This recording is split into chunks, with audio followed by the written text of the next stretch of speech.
brief on highways or dieways, the absence of policy for texting and driving in the state of South Carolina.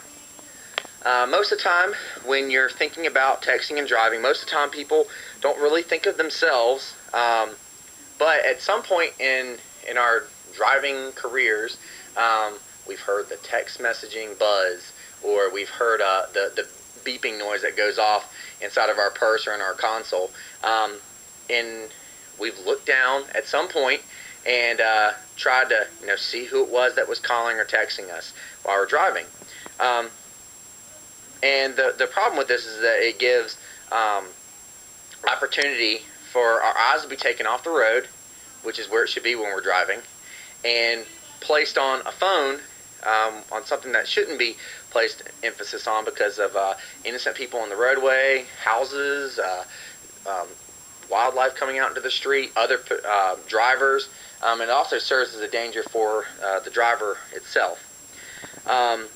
In the state of South Carolina currently, there is no driving and texting ban in the state of South Carolina, which is kind of startling to know that there's basically no consequences for somebody that's just looking at their cell phone texting while they're driving down the interstate. And I've seen everybody doing it. I've seen kids doing it. I've seen adults doing it. I've seen cops doing it.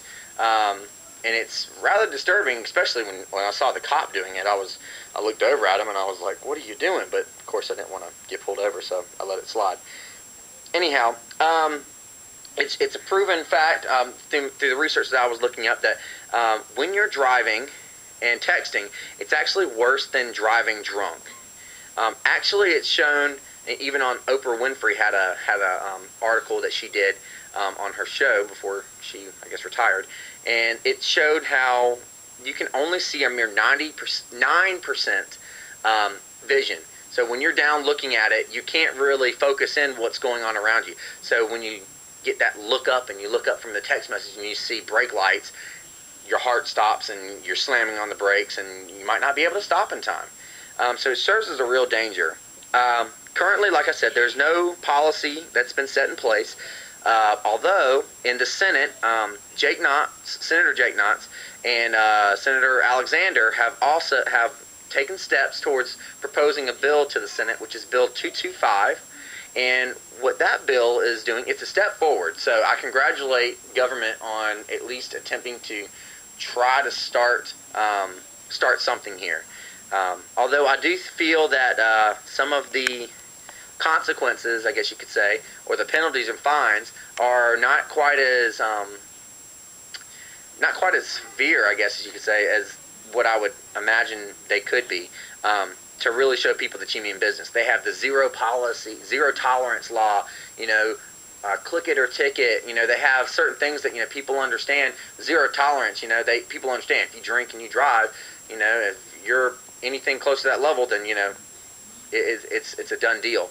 So I think something like that needs to be done for for texting and driving, especially since it was proven that you see less texting and driving rather than drinking and driving.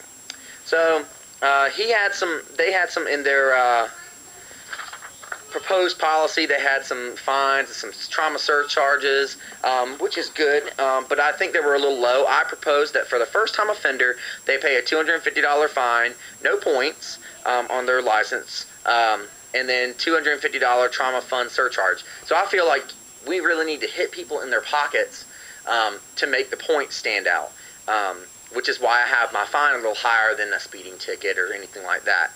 Now, a second offense gets a little higher. I said $500 fine, so double the fine of a first-time offender. This time you'll get 4 points on their license. I even put out the option of a 24 hours of community service because driving and texting at the same time affects the community. So I feel like if you feel like you have the right or ability to drive and text at the same time, you have the right and ability to serve your community. And then for repeat offenders, I had a $1,000 fine and a 30 days of jail time, and each additional offense will result in an additional 90 days of jail time. I feel that this is appropriate because people need to realize the severity of this. We have drivers who are texting and driving not paying attention to the roadway, not paying attention to the wildlife, to other cars, pedestrians, or even property damage that they could be causing, and inevitably altering people's lives. There's 27% of adults and 26% of teens who are culprits of texting and driving. That's 53% of drivers that say they have texted and driven. And there was 867 fatal crashes that were associated with cell phone use. And that equaled up to about 18% of all the fatal distracted driving crashes in the state of South Carolina. So that's it's a pretty astonishing number there. I mean, and if you think about it, and the reason is because there's no policy.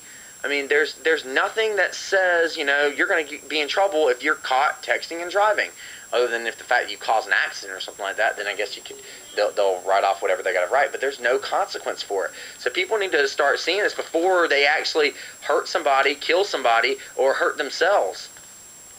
So anyways, I think that, there's a policy that's been put into place by, the senators. I think they've at least tried to start something. I don't feel like it's enough. I feel like the penalties need to be stiffer and they need to be stronger. And I feel that the citizens of South Carolina should be a little bit more involved in trying to make sure this thing goes through. It's been sitting in the Senate House since June of this year, and it hasn't moved.